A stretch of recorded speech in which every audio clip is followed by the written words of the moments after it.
మన దేశం దేవుడి గురించి విపరీతంగా ఆలోచించినటువంటి గొప్ప సత్యాన్వేషణ, గొప్ప దైవాన్వేషణ, ఆధ్యాత్మిక చింతన జరిగిన గడ్డ ఇది. అనేక దేశాల్లో కూడా, ఉదాహరణకి గ్రీకు దేశంలో కూడా విపరీతమైనటువంటి ఆధ్యాత్మిక చింతన జరిగింది, ఆలోచన జరిగింది. మనకు తెలుసు అరిస్టాటిల్ పేరు, ఆయన ఎవరో మనం పూర్తిగా తెలుసుకోకపోయినా పేరన్నా మనకు తెలుసు కదా. లేదు మనకి సోక్రటీస్, ప్లాటో లాంటి వాళ్ళు మనకు తెలుసు.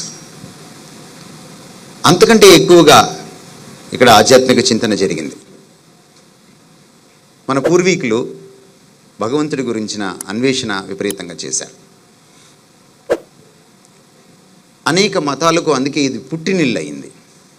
ఈ దేశంలో పుట్టినందుకు నేను గర్విస్తున్నాను. అయితే మానవులంగా మనకి ఆలోచన శక్తి ఉంది. ఇతర జీవులకు లేని ఆలోచన శక్తి మనకుంది. ఇది మన ప్రత్యేకత. ఇతర జీవులకు లేని నైతిక స్పృహ, అంటే మంచి చెడు అనేటువంటి విచక్షణ వివేచన మనకుంది. అది కూడా మన భాగ్యం, మన ప్రత్యేకత. ఏ జీవికి లేనంత, ఏ జంతువుకు లేనంత ఆధ్యాత్మిక స్పృహ కూడా మనకి ఉంది. మీరు ఎప్పుడు ఏ జంతువు పూజించడం చూడరు, చూసారా ఎప్పుడైనా? జంతువులు పూజించడం చూసారా? కానీ మనిషి పూజించడం చూస్తారు. మన దేశంలోనే కాదు, ప్రపంచమంతటా చూస్తారు. ఒక ఇంగ్లీష్ మేధావి ఏమన్నాడంటే, man is incredibly religious everywhere in the world అన్నాడు. ప్రపంచం నలుమూలలో మీరు ఎక్కడైనా చూసినా మనిషిలో ఈ ఆధ్యాత్మిక చింతన, దైవ స్పృహ కొట్టొచ్చినట్టు కనబడుతుంది.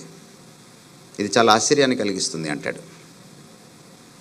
ఇప్పుడు మనం ఆలోచించవలసిన ఒక ఆలోచన ఏమిటంటే, ఎందుకు మనలో, మన గుండెల్లో ఈ దైవ స్పృహ, దేవుడి గురించినటువంటి ఆలోచన, తపన, చింత ఉంది. చింతన అంటే మనం మామూలు తెలుగులో చింత అంటే ఆందోళన చెందడం, కానీ చింతన అంటే అది కాదు, ఆలోచన అన్నమాట. విశ్లేషణాత్మకంగా ఆలోచించడం. ఎందుకుంది ఇది అని మనం ఆలోచిస్తే మనకు ఒకటి కనీసం తడుతుంది. ఒక ఆక్స్ఫర్డ్ మేధావి ఏమన్నాడంటే, నీకు ఆకలేసింది అంటే ఎక్కడో ఆహారం దొరుకుతుందన్నమాట, లేకపోతే ఆకలి అనేది ఉండదు. దేవుడి గురించిన ఆకలి నీ గుండెల్లో ఎక్కడో ఉంది అంటే ఎక్కడో దేవుడు ఉన్నాడన్నమాట. ఆకలికి ఆహారానికి ఎంత విడదీయరాని సంబంధం ఉందో, మనిషి గుండెల్లో దేవుని గురించిన ఆకలికి, అలాగే ఎక్కడో మనకు కనపడిన చోట మనకి దూరంగా, మనకి అర్థం కాని రీతిలో వెలసిల్లుతున్నటువంటి దేవుడికి కూడా అవినాభావ సంబంధం ఉంది. బ్లైసీ పాస్కల్ అనేటువంటి ఒక గొప్ప శాస్త్రవేత్త, అతడు నాస్తికుడు, ఆ తర్వాత ఆస్తికుడు అయ్యాడు. దేవుణ్ణి నమ్మాడు, మొదట దేవుణ్ణి నమ్మేవాడు కాదు. అతను ఒక మాట అన్నాడు, in every man's heart there is a God shaped vacuum. ప్రతి మనిషి గుండెల్లో దేవుడి ఆకారంలో ఒక శూన్య ప్రదేశం ఉంది. Only God can fill it. దేవుడు మాత్రమే ఆ శూన్య ప్రదేశాన్ని నింపగలడు.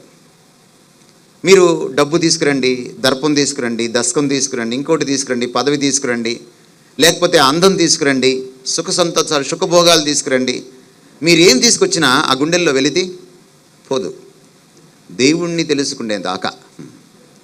ఇది మనిషి తత్వం. అందుచేతనే మన దేశంలోనే కాదు, అనేక దేశాల్లో గత 5000 సంవత్సరాల వెనక్కి వెళ్ళి మనం చూస్తే దేవుణ్ణి గురించినటువంటి వెతుకులాట విపరీతంగా మనకి కనబడుతుంది. ఈ వెతుకులాటనే మనం ఏమన్నామంటే మతం అన్నాం.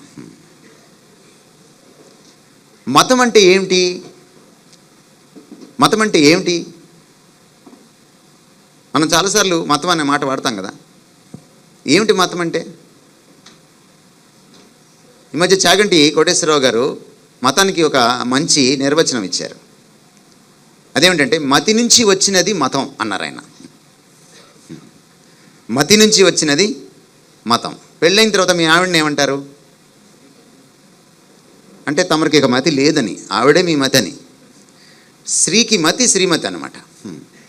నిజమే, పెళ్ళైన తర్వాత మైండ్ పోద్ది చాలామందికి. మతి అంటే మైండ్ అండి. అంటే మనసు నుంచి పుట్టిన ఆలోచనే మతం. సంస్కృతంలో మతం అన్న మాటకు అర్థం ఏమిటంటే అభిప్రాయం. అందుకనే అభిమతం అనే మాట వచ్చింది. అభిమతం అంటే అభిప్రాయం.